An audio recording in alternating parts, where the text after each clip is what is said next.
میرے بھائیو اور دوستو، اللہ تعالیٰ نے انسان کو جسم اور روح ان دو چیزوں کے مرکب سے پیدا فرمایا ہے۔ جسم کے بننے کا نظام اور ہے اور روح کے بننے کا نظام اور ہے۔ جسم کسی اور جگہ بنتا ہے اور روح کہیں اور سے آتی ہے۔ جسم زمین اور زمین کی غذاؤں کے مختلف مراحل پیش در پیش سے وقد خلقکم اطوارا، وہ مختلف شکلیں بدلتا بدلتا بدلتا ایک روپ میں ڈھلتا ہے، اور روح ایک لطیف اللہ کا امر ہے جس کا علم انسان کو نہیں دیا گیا۔ یسألونک عن الروح قل الروح من امر ربی وما اوتیتم من العلم الا قلیلا، کہ روح ایک اللہ کا امر ہے جس کے بارے میں تمہارے پاس کوئی علم نہیں ہے، لہذا اس کی تفصیل تم سمجھ نہیں سکتے ہو۔ روح آسمان سے آتی ہے، جسم زمین میں بنتا ہے، پھر 4 مہینے بعد اللہ اس کو آپس میں جوڑ دیتا ہے، زندگی متحرک ہو جاتی ہے۔ روح ہی کے ساتھ زندگی کی بقا رہتی ہے۔ جب اللہ اس سے واپس نکال لیتا ہے تو سارے ٹائٹل ہٹ کر صرف ایک نام سب کو مل جاتا ہے، اور وہ میت کا ہوتا ہے۔ وہ حضرت مولانا ہو، وہ کوئی ڈاکٹر ہو، بادشاہ ہو، صدر وزیر ہو، سارے اعزاز ٹائٹل ہٹا کر اس پر میت کا لفظ مہر لگ جاتی ہے۔ اس میں سے کیا نکلا ہے؟ ہر چیز تو موجود ہے، اب یہ بولتا کیوں نہیں، اٹھتا کیوں نہیں، چلتا کیوں نہیں؟ اس میں سے روح نکل گئی ہے۔ روح ہمارے جسم کی اصل ہے، اسے نکال دو تو جانوروں کو بھی پتا ہے کہ اب یہ بے جان چیز ہے، چیونٹیاں کیڑے مکوڑے بھی اس کو کھانے لگ جائیں گے، جانور بھی کھانے لگ جائیں گے، زمین بھی اس کو گلانے لگ جائے گی، ہوائیں اس کو متغیر کرنے لگیں گی۔ روح انسان کے اندر ایک چلتا ہوا زندگی کا کارواں ہے۔ اسے جب اللہ واپس بلاتا ہے تو اللہ یتوفی الانفس حین موتها والتی لم تمت فی منامها۔ موت کیا چیز ہے؟ اس کے 200 جواب ہیں سائنس کی کتابوں میں، اور 200 جواب بذات خود بتا رہے ہیں کہ یہ ایک جواب بھی ٹھیک نہیں ہے، اور قرآن ایک جواب دیتا ہے اور وہی حرف آخر ہے، قل یتوفاکم ملک الموت اللہ یتوفی الانفس حین موتها۔ اللہ ہے جو تمہاری روحوں کو موت کے وقت کھینچ لیتا ہے، تمہارے جسم سے نکال لیتا ہے۔ تو میرے بھائیو، موت کے وقت انسان 2 کیفیت میں ہوتا ہے۔ کچھ لوگوں کی روح ایسے نکل رہی ہوتی ہے کہ ان کے رگ رگ میں وہ پھنس رہی ہوتی ہے۔ وَلَوْ تَرَى إِذْ يَتَوَفَّى الَّذِينَ كَفَرُوا الْمَلَائِكَةُ يَضْرِبُونَ وُجُوهَهُمْ وَأَدْبَارَهُمْ۔ کاش تم دیکھ سکتے وہ منظر جب اللہ کے فرشتے نافرمانوں کی روح کو نکال رہے ہوتے ہیں تو ان کے منہ پہ بھی مارتے ہیں، ان کی کمر پر بھی مارتے ہیں۔ اور اخرجوا انفسکم اليوم، نکالو آج اپنے روحوں اور جانوں، اب تم بچ نہیں سکتے ہو۔ وہ پیچھے ہٹنا چاہتے ہیں، رب ارجعون، مجھے واپس کر دے تھوڑی دیر کے لیے، لعلی اعمل صالحا، اب میں پورا ٹھیک مسلمان بن کے چلوں گا۔ تو اس کے جواب میں ہوتا ہے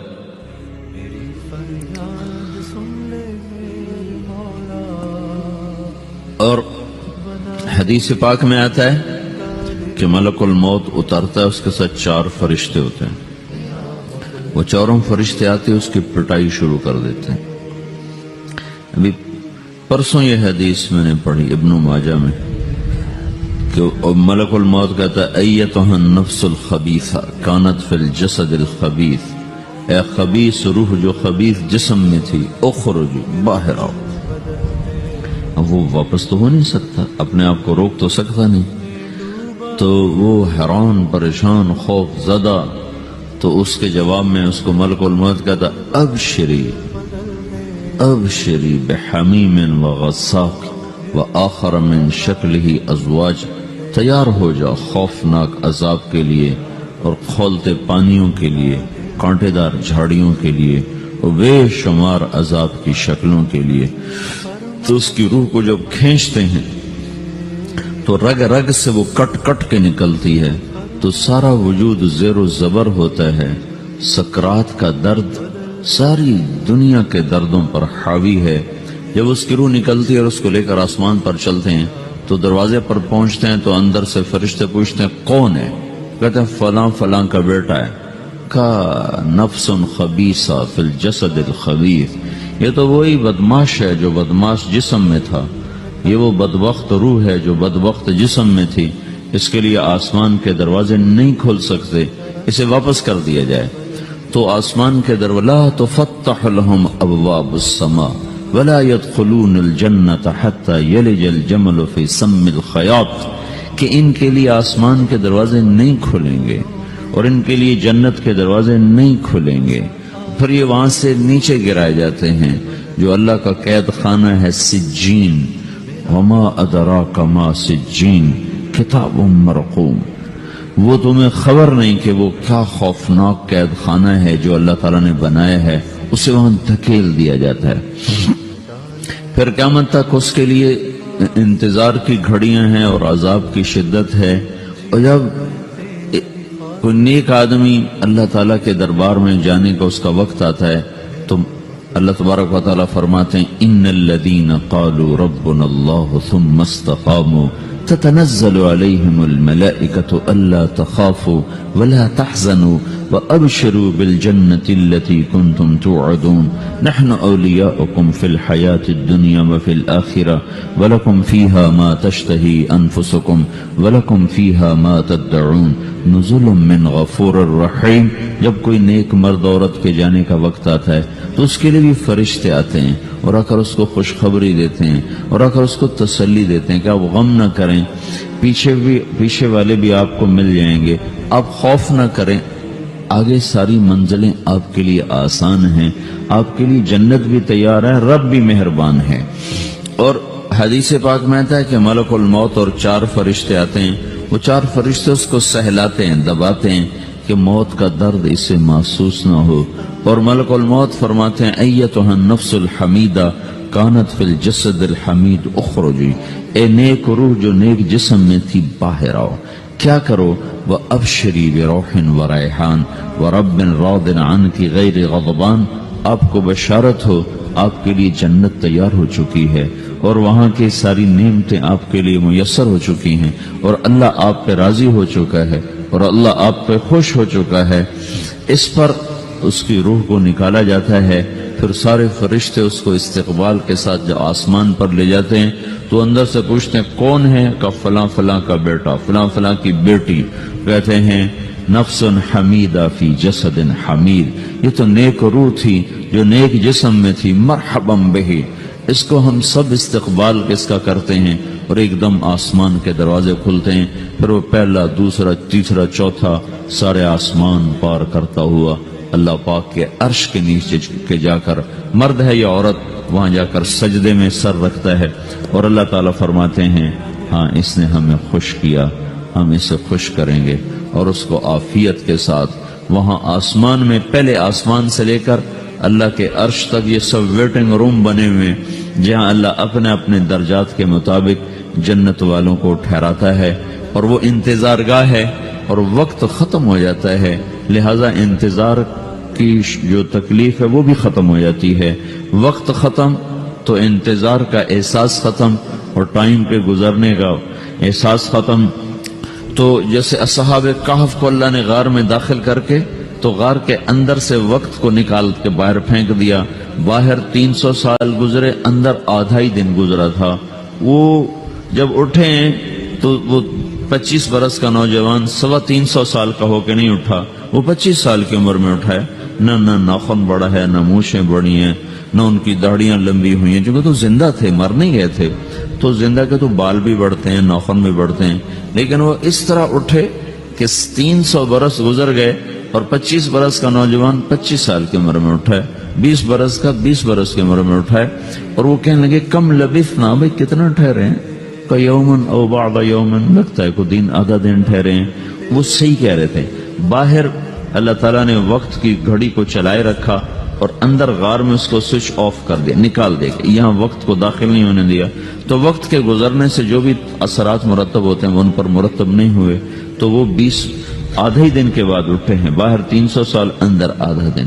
یہی کچھ اللہ تبارک و تعالی برزخ میں کر دیتا ہے، وقت کو ختم کر دیتا ہے، گزرنے کا احساس نہیں ہوتا ہے. تو اس طرح میرے عزیزو، یہ دو موتیں ہر انسان دیکھتا ہے. جب وہ جنت کے فرشتوں کا استقبال دیکھتا ہے یا جہنم کے فرشتوں کی مار اور پٹائی کو سہتا ہے. رابعہ بصری رحمت اللہ علیہ کا انتقال ہونے لگا تو انہوں نے رات کو فوت ہوئی تو انہوں نے اپنی خادمہ کو بلا کے فرمایا کہ کسی کو بتانا نہیں، جب میں مر جاؤں تو پڑوس میں 2-4 کو بلا کر نا میرا جنازہ پڑھوا دینا، اور جس کرتے میں تہجد پڑھتی تھی وہی میرا کفن بنا دینا، اور صبح بے شک لوگوں کو بتا دینا، میرے مرنے کے بعد میری میت کو رکھنا نہیں، فوراً دبا دینا. تو جب ان کا انتقال ہوا تو انہوں نے پڑوس کے 2-4-10-20 آدمی بلائے اور ان کو تدفین تجہیز سب کچھ ہو گئی. صبح شور مچا کہ وہ رابعہ بصری کا انتقال ہو گیا. تو اگلے دن وہ خواب میں اس خادمہ کو ملی اور کہا بیٹی تیری بڑی مہربانی، تو نے میری وصیت کے مطابق عمل کیا. اس نے دیکھا کہ انہوں نے ایک خوبصورت سبز لباس پہنا ہوا ہے. تو وہ فرمانے لگی، انہوں نے سوال کیا کہ آپ کے ساتھ قبر میں کیا ہوا؟ تو وہ کہنے لگی کہ میرے پاس منکر نکیر آئے تھے اور مجھ سے کہنے لگے من رب کی، تیرا رب کون ہے؟ تو میں نے کہا سبحان اللہ، 40 برس جس کو میں نہ بھولا سکی اس کو 4 ہاتھ زمین میں آ کے میں بھول جاؤں گی. ان کا 42 برس کی عمر میں انتقال ہوا تھا. تو وہ کہنے لگے سبحان اللہ، جس کو میں 40 برس نہ بھولا سکی میں اسے 4 ہاتھ زمین کے اندر آ کے بھول جاؤں گی. تو منکر نکیر کہنے لگے اس کا کیا حساب لینا؟ پھر انہوں نے پوچھا کہ وہ آپ کا وہ کرتا کہاں گیا تہجد والا جس میں آپ کو کفن دیا تھا؟ کہ وہ اللہ نے مجھ سے لے لیا ہے اور میرے اعمال کے خزانے میں رکھ دیا ہے. قیامت کے دن میرا وہ کرتا بھی میرے ترازو میں تولا جائے گا اور مجھے یہ لباس پہنایا ہے جو جنت کا لباس ہے. یہ بھی ایک موت ہے. اس طرح بھی لوگ مرتے ہیں. اور دوسری بھی ایک موت ہے، ہمارے علاقے کی بتا رہا ہوں، اپنے علاقے کی. ایک زمیندار مر گیا، اس کی قبر کھودی، ساری بچھوؤں سے بھری ہوئی، ایسے جیسے چیونٹیاں پھر رہی ہوتی. تو انہیں وہ بند کر کے دوسری کھودی، ساری بچھوؤں سے بھری ہوئی. پھر وہ بند کر کے تیسری کھودی، ساری بچھوؤں سے بھری ہوئی. قبرستان میں اتنے بچھو کہاں سے آ گئے؟ یہ زمین کے بچھو نہیں ہے، یہ آخرت کی بلائیں ہیں جس کے ساتھ اب اس سے قیامت تک رہنا ہے اور گزارا کرنا ہے. تو یہ 2 طرح کی موتیں روزانہ لوگ مرتے ہیں، روزانہ لوگ مرتے ہیں. جب نماز کا وقت ہوتا ہے ملک الموت ساری دنیا کا چکر لگاتا ہے اور دیکھتا ہے کون پڑھ رہا ہے کون نہیں پڑھ رہا، کون پڑھ رہا ہے کون نہیں پڑھ رہا. جو نماز کی پابندی کرتا ہے اس کی موت آسانی سے ہوتی، جو نماز میں غفلت کرتا ہے اس کے ساتھ موت کے وقت شدت اور سختی اختیار کی جاتی. تو بھائیو، یہ ایک جسم میں ایک روح ہے. روح باقی رہنے والی چیز ہے، جسم مٹ جاتا ہے، پھر اللہ سے قیامت کے دن نیا جسم عطا فرمائے گا، ایک نیا جسم دیا جائے گا. روح وہی ہے جو اللہ کے خزانوں میں جمع ہو جاتی ہے. نافرمان کی سیاہ کالی روح ہوتی ہے، فرما بردار کی روشن چمکدار روح ہوتی ہے. تو اللہ نے کچھ تقاضے جسم کے رکھے ہیں اور کچھ روح کے رکھے ہیں. جسم کے تقاضے پورے نہ کرو تو یہ پریشان ہو جاتا ہے، روح کے تقاضے پورے نہ کرو تو یہ پریشان ہو جاتی ہے. روح کی پریشانی جسم سے زیادہ ہے چونکہ روح کی طاقت جسم سے زیادہ ہے. جسم مٹی سے بنا ہے، اس کی غذا بھی مٹی سے نکلتی ہے. روح آسمان سے ہے، اس کی غذا بھی آسمان سے ہے. روح کا تعلق جب تک اللہ سے نہیں جڑتا اس سے بھوک اور پیاس لگتی رہتی ہے. جسم کو جب تک روٹی اور پانی نہ ملے یہ تڑپتا اور پریشان رہتا ہے. جیسے اللہ تعالیٰ نے ہمارے جسم میں روٹی اور پانی کی طلب کو بے ساختہ رکھ دیا ہے. میں بیان کے دوران بھی پانی پی رہا ہوں، آپ دیکھ رہے ہیں کہ میرا حلق سوکھ جاتا ہے، مجھے طلب محسوس ہوتی ہے پانی. حلق سوکھتا ہے پانی کی طرف بھاگتے ہیں، بھوک لگتی ہم روٹی کی طرف بھاگتے ہیں. یہ ایک ایسا اندر میں آٹومیٹک سسٹم ہے کہ ہم اس کو آف نہیں کر سکتے. یہ سوتے سوتے بھی بھوک کی وجہ سے آنکھ کھل جاتی، سوتے سوتے پیاس کی وجہ سے آنکھ کھل جاتی ہے. یہ ایسا خود اللہ تعالیٰ نے ساختہ نظام بنایا ہے کہ آپ اپنے جسم میں روٹی اور پانی کی طلب کو نہیں نکال سکتے. میرے عزیزو، ٹھیک اسی طرح اللہ نے انسانی روح میں اپنی طلب رکھ دی ہے. اور اپنے رسول کی طلب رکھ دی ہے۔ یہ دو طلب ایسی ہیں کہ یہ آپ کے جسم روح سے نکل نہیں سکتی۔ جیسے بھوکا روٹی نہ کھا لے، پیاسا پانی نہ پی لے، اسے چین نہیں آ سکتا، وہ روح جو اللہ اور اس کے رسول سے نہ آشنا ہے، جب تک وہ وہاں تک پہنچ نہیں جاتی اسے چین نہیں آ سکتا، اس کا اندر پریشان رہے گا۔ 1997 میں جب جنید جمشید سے میری پہلی ملاقات ہوئی تو اس نے مجھ سے یہ سوال کیا کہ مولوی صاحب، ایک پاکستانی نوجوان جس گلیمر کو خوابوں میں دیکھتا ہے، وہ گلیمر تو مجھے زندگی میں ویسے ہی حاصل ہے، میرے چاروں طرف زندگی کا رقص ہے اور میری زندگی کی ہر خواہش، ہر تمنا پوری ہے، اس کے باوجود میرے اندر اندھیرا ہے، میرے اندر خلا ہے، مجھے لگتا ہے میں وہ کشتی ہوں جس کا کوئی ساحل نہیں، جس کی کوئی سمت نہیں۔ www.darsulquran.com تو ایسا نہیں ہونا چاہیے۔ ایک عام لڑکا تو کہتا ہے ہائے کاش یہ ہوتا، اس کو وہ نہیں ہو رہا تو پھر وہ پریشان ہے، ہائے یہ ہوتا، ہائے وہ ہوتا۔ تو میں تو ہائے نہیں کرتا ہوں، میری تو ہر لذت اور خواہش میرے سامنے تشتری میں سجا کے پیش کی جا رہی، میں کیوں ایسا کر رہا ہوں، میں ہائے ہائے کیوں کر رہا ہوں، میرا اندر ویران کیوں ہے، میرے اندر میں خلا کیوں ہے؟ یہ وہی خلا ہے کہ وہ روح کی پیاس کو شراب میں بجھانا چاہتا ہے، وہ روح کی پیاس کو لڑکی میں بجھانا چاہتا ہے، وہ روح کی پیاس کو موسیقی سے بجھانا چاہتا ہے، وہ روح کی پیاس کو دنیا کی رعنائیوں میں 5 سٹار ہوٹلوں سے بجھانا چاہتا ہے۔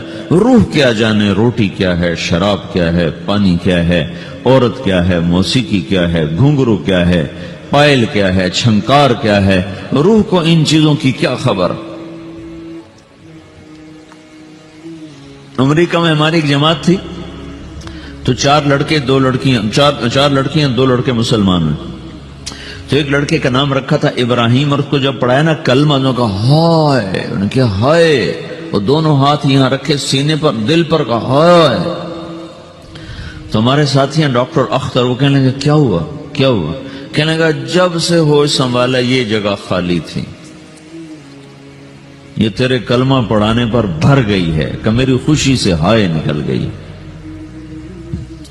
یہ جگہ خالی رہے گی، یہاں شراب نہیں پہنچ سکتی، یہاں نغمہ اور موسیقی نہیں پہنچ سکتی، یہاں تالے لگے ہوئے ہیں، یہاں تک کوئی آواز نہیں جا سکتی۔ دل کے تاروں پر ایک ہی نغمہ چڑھ سکتا ہے اور وہ اللہ کی یاد کا ہے اور اللہ کی محبت کا ہے اور اللہ کے رسول کی محبت کا ہے۔ باقی کوئی مضراب ایسا نہیں جو ان تاروں کو چھیڑ سکے، باقی کوئی چیز آواز ایسی نہیں جو دل کی دنیا پر جا کر دستک دے سکے۔ یہاں بند دروازے ہیں، یہاں صرف اللہ پہنچے گا، اللہ کے رسول کا تعلق پہنچے گا، باقی کوئی چیز یہاں نہیں جا سکتی۔